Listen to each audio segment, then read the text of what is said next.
So we already did Panther and Skeletor, and today we're going to look at He-Man and Battlecat.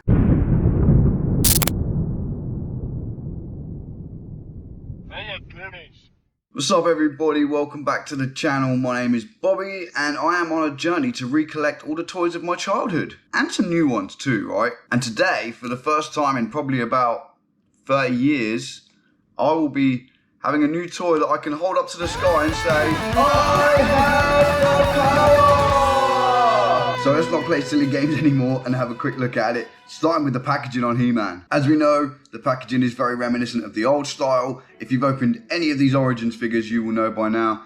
But they're basically pretty much exactly the same. Super cool artwork, super cool bubble. And the little divot thingy is still on there.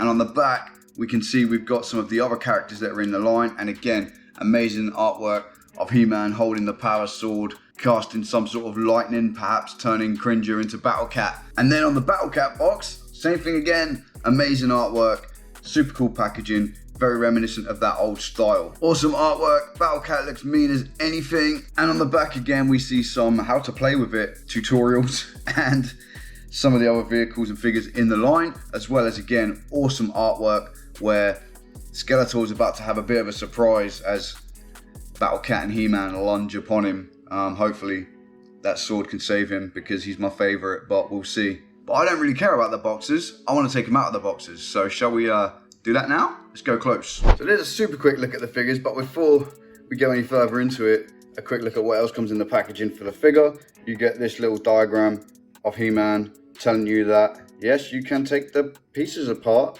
Makes it easier to get the armor off, by the way. Nothing on the back of there. And then, of course, you get the Masters of the Universe Sucker Punch mini comic with, again, awesome artwork, as you would expect in these by now. You've seen them before, guys, but yeah, they're awesome. Gives you a little bit of story as to the characters.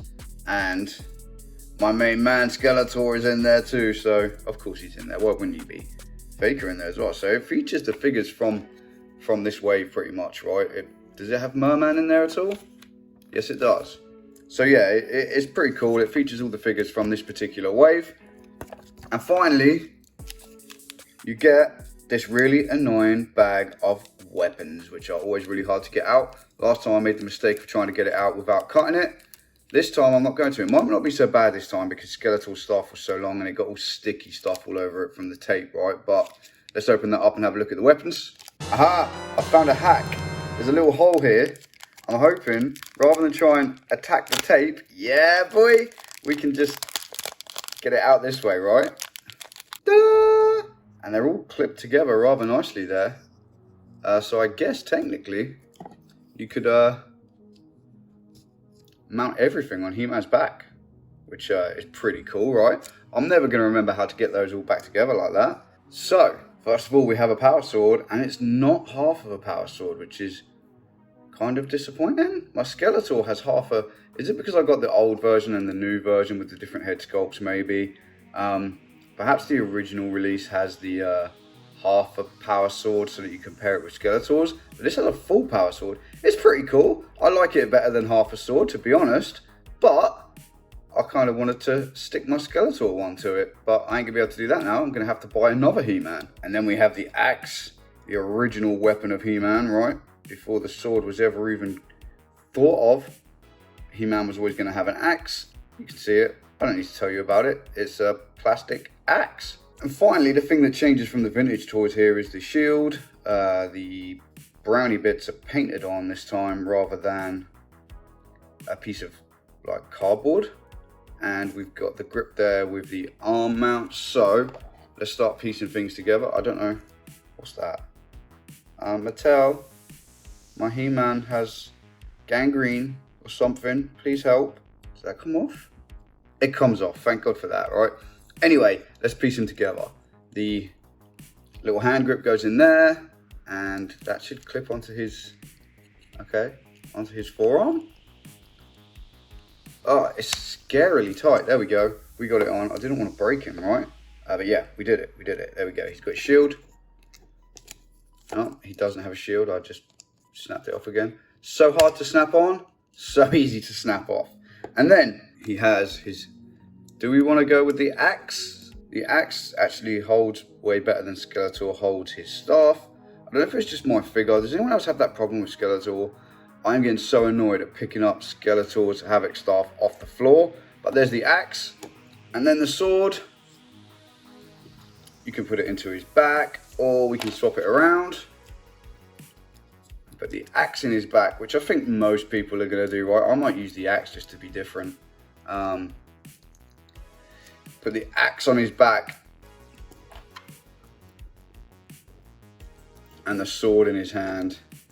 And it would only be right if we move Battle Cat out of the way and raise his arm to the sky and say, I have the power. That will never get old, right? Not for me anyway.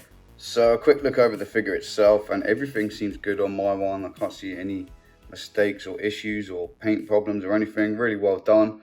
Really love these figures, I really do. We've got the same articulation as we saw with Skeletor. Arm comes out, rotates, but as it rotates it kind of swivels up, if that makes sense. And then we've got elbow joints, which again, minimal articulation, but way better than what we used to have in the back in the day when we had no articulation. And then we've got swivels on the hands, and we've got hinges, which are very slightly hinged, right? Not massively, but they are hinged.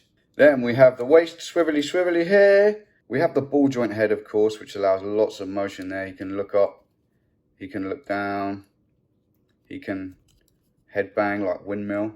Bit of Cannibal Corpse for you, did you recognise it? And then on the legs, get his arm out of the way, we have again a small amount of articulation here, just like with the Skeletor. Then we have knee articulation about 90 degrees. Boot cut. No thigh cut, although it almost looks like there should be. There's like a line there, right? But there's no thigh cut. And then on the feet, we have some rock side to side. And of course, we have an ankle joint. And there he is, looking all awesome, right? What do you think, people? I prefer him with the axe. Do you agree? Let me know in the comments. I don't know. That axe just... it's classic, right? I know the sword from the TV series, but that axe, I'm all about that. Let's take a look at the cat.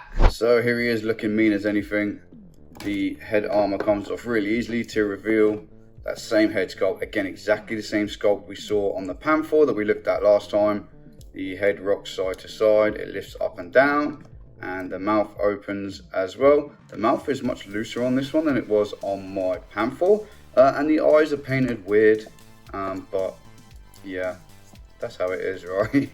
Leg joints are really stiff compared to my Skeletor, so the head's looser, but the legs are stiffer.